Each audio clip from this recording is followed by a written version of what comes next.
Hello, my name is Piotr Luka, and I'm a fashion and commercial photographer based in London. You can see a selection of my personal and commercial work in the links on my profile. Today, we are going to do a detailed breakdown of a wine bottle Packshot setup.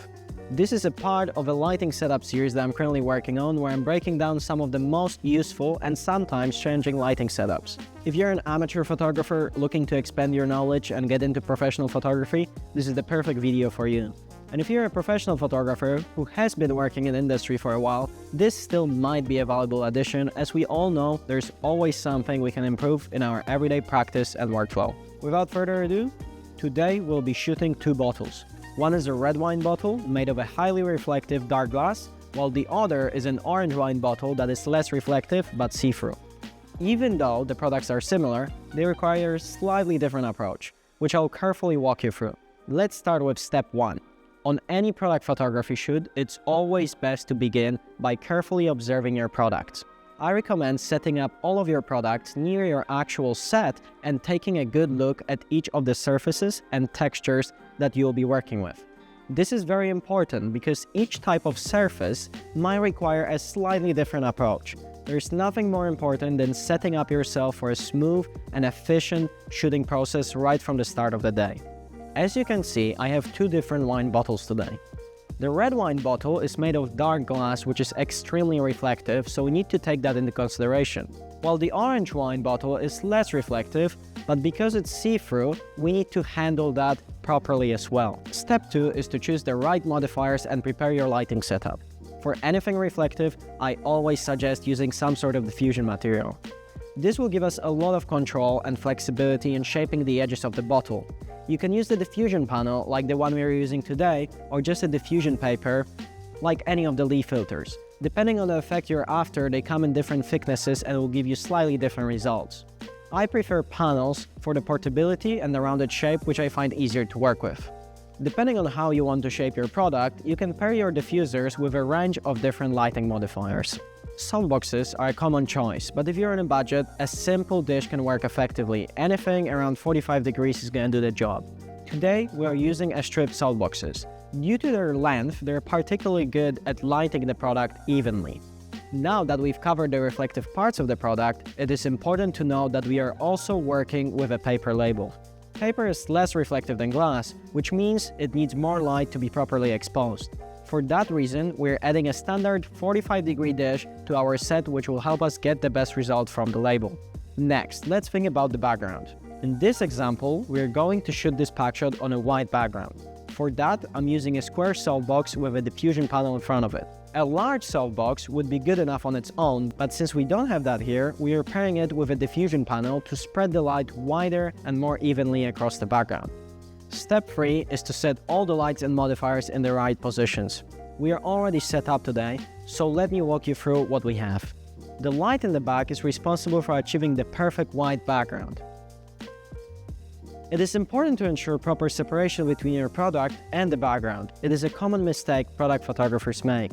If we don't ensure the product is far enough from the background, or if the edges aren't flagged with black cards, we risk allowing the light to spill onto the product and creating less defined edges. Let me show you how it looks. As you can see, we have a beautiful silhouette of the product. The background is close to perfect white. We're around 240 reading. The perfect white is 255.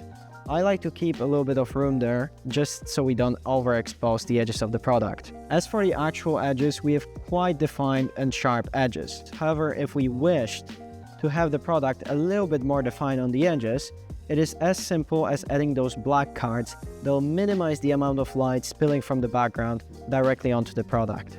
Once the background is set up, we can see a beautiful silhouette of the product. It is time to start adding side lights for the reflections. Many photographers struggle to understand where to place the lights to get the right type of highlight. A simple trick is to imagine you're playing billiards. Think of perspective of the camera as the cue stick hitting a ball that will bounce off the product and go into the direction of where the light is supposed to be in order to show up on the product. In this example, we want the highlight to show up on the edge of the product. That is why we set it up quite far back, because from the perspective of the camera and accounting for the rounded edge of the bottle, the light will need to be pretty much behind the product slightly just to show up on the edge. Let me show you how it looks. As you can see, that light created a lovely gradient on the far edge of the bottle's silhouette. It helped us define the shape of the bottle, giving it a nice rounded feel, while also giving us this beautiful, smooth gradient. Now that we finished lighting our right side, we're going to add exactly the same light on the left. This is how it's going to look with two lights on both sides of the product. As you can see, we get very similar, pretty much identical highlight on both of the sides with a lovely gradient highlighting the edge and the rounded shape of the bottle. Another important thing to note is that in order to achieve those smooth gradients with your light, you need to feather your softboxes in a right type of angle close to the diffusion panel. What we have here is a strip softbox that is touching the diffusion panel just with its one edge, while the other one is angled away from it. That creates that feather gradient lighting. We can control that by changing the angle of the softbox. If you choose to have that strip flat against the diffusion panel, we're gonna see a more prominent shape of the actual softbox. However, the more it's angled, the more feather and the more gradient we're gonna see. In case we're not happy with how defined the edge of the highlight is, it is as simple as moving the softbox slightly away from the diffusion panel, which will create much softer highlight. Now that we are done with the background and both sides of the bottle, we're going to move on to the label.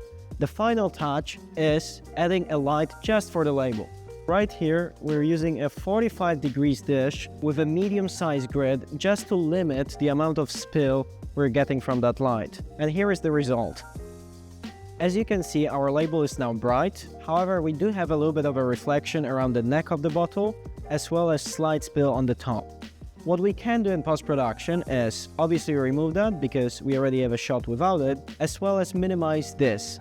It is pretty nice to see that highlight. I personally prefer to keep that, but I might change the opacity of it just so it's not so prominent. Lastly, here is our see-through bottle. This is going to require a little bit different approach because this actually leads some light directly through it. So let's have a look. What is the difference between shooting the red wine bottle and this one? Without changing anything at first, let's see where we are.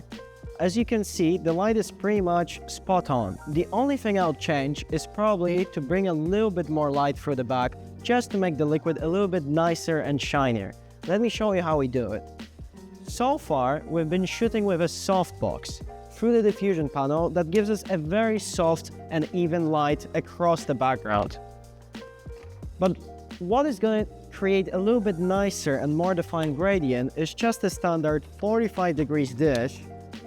That's when brought closer, it's going to give us a little bit more prominent gradient through the actual product.